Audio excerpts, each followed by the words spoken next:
So, congratulations on season two. I got You to see the first three episodes and they were fantastic. so much. We had so much fun. Um, it kind of timed in with Mental Health Month. Did you mean to do that or was that unintentional? Oh, I do not know. I'm not familiar with Mental Health Month, so maybe the people at Out TV knew what they were doing, but I didn't. I think it was just a lucky accident. Well, that's great. I had I had interviewed via email last time and we, kind of talked about how you put the show together. And was it easier this time around for season two to put the show together for you? Well, I mean, it was a little more work, I will say, because the first season was 90% improv and 10%, like a skeleton, like here's the beginning, middle, end. Here's, maybe a funny thing that I would love to include. But editing that was very difficult. So I did the opposite for season two, which is 90% scripted and then, have feel free to have a little fun. So in that when you take that into account, it was more work, but it was less work for editing, and I think the final product is better. Okay. Because you had said that you were influenced kind of by Christopher Guest and giving kind of people a skeleton to work with. And I guess that's kind of what you referred to this time around. And so, like, you had planned out everybody's kind of what they were going to do and then kind of let them go a little bit. Because you've got some very talented improvisers, and a lot of it felt very improvised. Yeah. Yeah. I mean, like I said, there was more improvisation in the first season. I just found like if it's too loose and there's too many choices. So I wrote lots of hard jokes and we would have five jokes and I would pick one.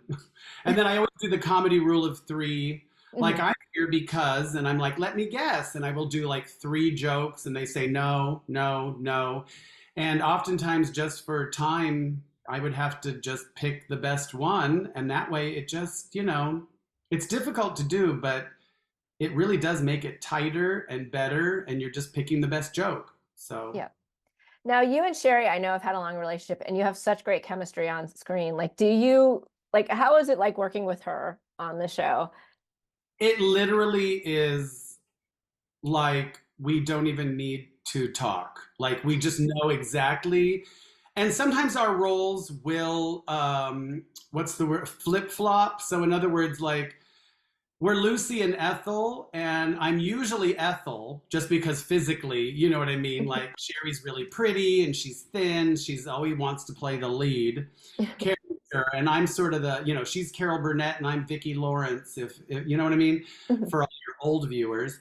Anyway, so the point is for this show, obviously I'm the star and she's my sidekick. But even then, when we kind of switch roles like that, it's just we don't even have to. We know exactly what we're doing. And when we do live shows, it's the same thing. It's very give and take. So there's something. It's kind of like not to. It's like sex. Like yeah, a one night stand. Who even has a one night stand? These kids, 20 minutes. Anyway, you know what I mean? Like there is something to be said for somebody who and you know what they like, and like their body, and So I feel that way with Sherry. Working with Sherry is good sex, Okay. but Now I'm not. I now I know you've got Anything wrong with that.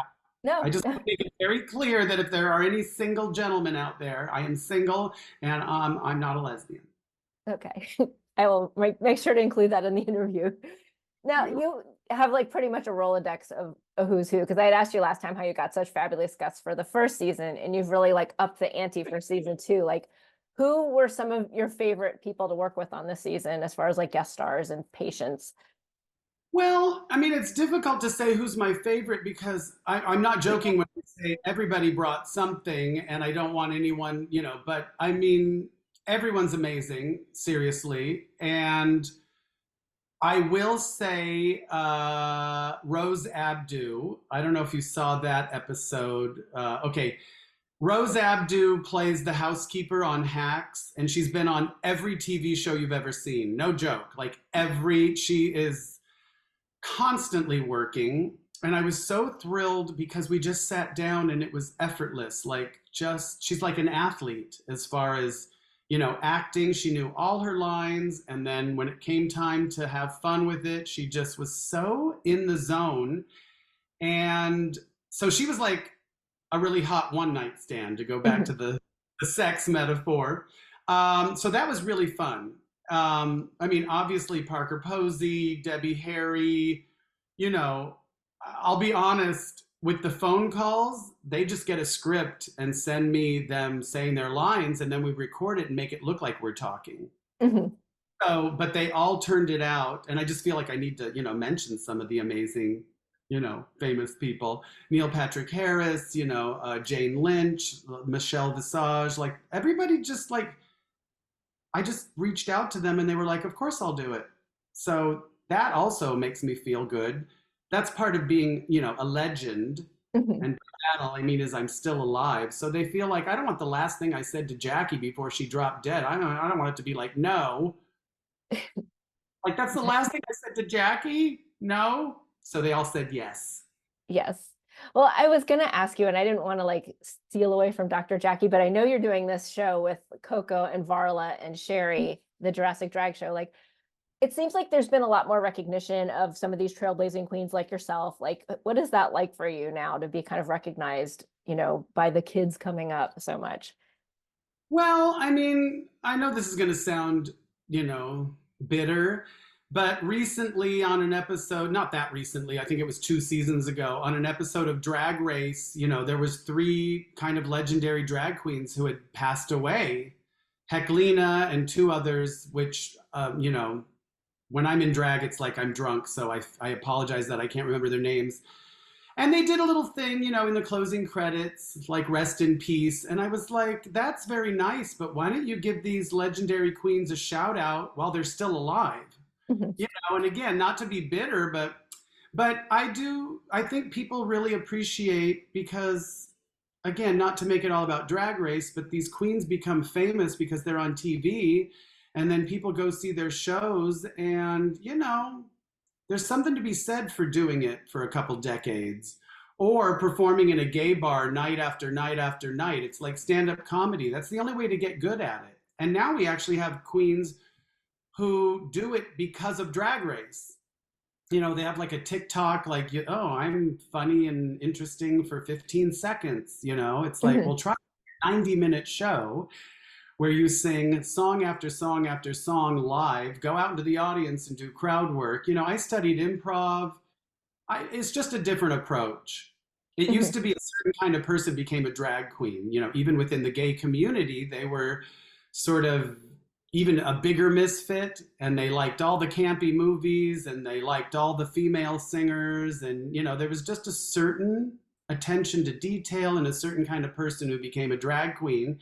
And now people can just do it because, oh, I can make money doing this. Mhm. Well, me, Sherry Vine, Coco Peru, and Varla Jean Merman, none of us started doing drag because we thought we could make money. Mhm.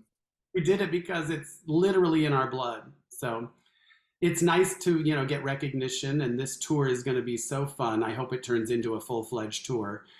The two shows in San Francisco that we're doing, Jurassic Drag at the Brava Theater, is a little bit of a test. So if we don't kill each other backstage, and, people buy tickets, I hope it becomes a tour.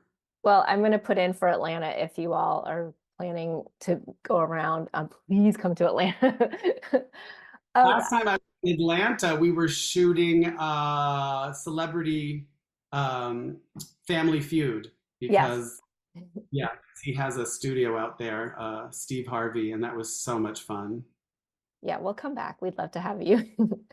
Oh, I love Atlanta. I was going to, I know I was going to ask why it took so long for a second season. I'm assuming it's a writer strike, and I know you are a writer. Did the strike affect you at all as far Oh, as yeah. like your writing career? Yes. I mean, first of all, it did affect everything, but I mean, we filmed it a while ago. So I think we did it literally right after the strike ended. And I mean, I can sit in bed with my two dogs and my laptop and write, knowing that eventually the strike will be over. Like, I can still write. Mhm. I just can't, do it officially, I don't know if this is making sense. Yeah. So everyone took advantage of that time, but you're kind of, in suspended animation or, on hiatus. So the moment it ended, we were like, let's do this. And then for whatever reason, Out TV schedules things. Maybe I know they have a lot of new shows because they've teamed up with PEG. So we actually finished it quite a while ago. So it's been kind of on a back burner waiting for this release. I was like, May. So Well, maybe the mental health month thing came into play. You never know, you know. So are you planning a season 3? Do you have any intentions of season 3? I am 100% in. We're just waiting to hear from Out TV. And I don't know if it's, hinges on the reaction to season 2, or, I don't know if they even have a way to keep, I don't know how these things work. It's not like the old days when there was 3 networks and they had Nielsen ratings. I don't know if they can, but I will say this, and this is like a glimpse of the back of the Hollywood sign. The budget is pretty low. And I feel like with this second season and all the guest stars I was able to get, I can't imagine not doing it. Because, it's very easy. Sherry Vine, excuse me, probably shouldn't be drinking soda during an interview or you'll burp, but I'm new at this. Oh, Sherry Vine does the Sherry Vine variety show, and she just always, like, oh, we need to go rent a farm, like literally go shoot on a farm. Dr. Jackie is, the reception area and my office. So we shoot the whole thing in 4 days. It's so easy. Like I said, very low budget. So I think between the budget and how we turned it out as far as our guests are concerned, and the content, I think it's really funny. I can't imagine them not doing a third season. Well, I certainly hope they do. So besides that and the tour, the hopeful tour, what else is going on with you right now? Well, as people may or may not know, Sherry and I do something called Reruns in Pantyhose, which is your favorite TV shows, but drag queens do it. And we're not the first to do it. So if you're out there, we're not ripping you off. Everybody, and we do the Golden Girls, like a lot of people do. And we do it a couple times a year here in LA, and we're doing it in New York for Gay Pride. I could not tell you the dates, but it's on my website, missjackiebeat.com. So we're doing that, and this time around, Kelly Mantle is playing Rose because our usual Rose, the genius Drew Droege, is just, taking off and way too busy, which is, as the drag queens say, he's booked and blessed. So we're doing that at the Red Eye in New York for Gay Pride, and then we're doing it one night only at the Ice Palace, Fire Island. So Okay. that. What else? I've been writing for this. I do a lot of writing now, a lot of writing for other people, whether it's just jokes or they're doing a roast. And then I wrote for this Tubi animated series that's coming up, but I'm not even sure I'm allowed to say the name, but it's an animated series featuring animals and yeah. So that's fun. I'm trying to think of what else. Oh my gosh. I want everyone to contact Out TV and demand a third season. That's Exactly. Exactly. Do you have a favorite thing out of performing or writing, or like, is there something you prefer to do above anything else? well, listen, I've said this many times because I've been asked that question. It's like there is nothing quite like here, they're so different. One is sitting in bed in my underwear with my laptop and my 2 dogs, which is there's nothing better than that. Just sitting on a laptop making money. You know what I mean? Like you don't have to get on a plane. I'm not wearing women's shoes. It's not 2 hours of makeup.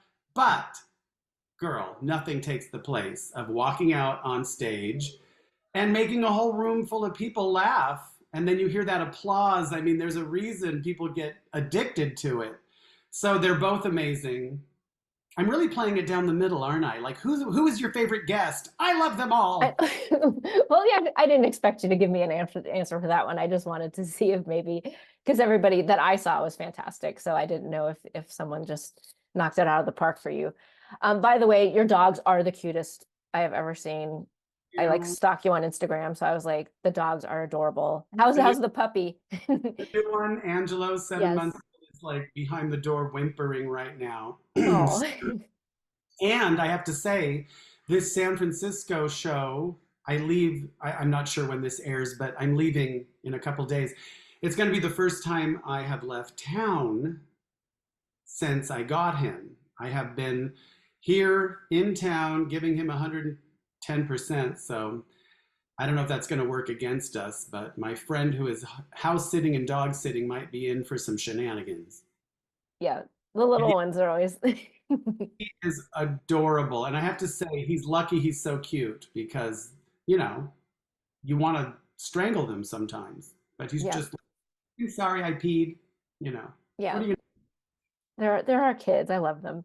So, well, thank you for taking time to talk to me today about the new season, and I'm so excited to see the rest of the episodes, and I'm excited for you to come to Atlanta.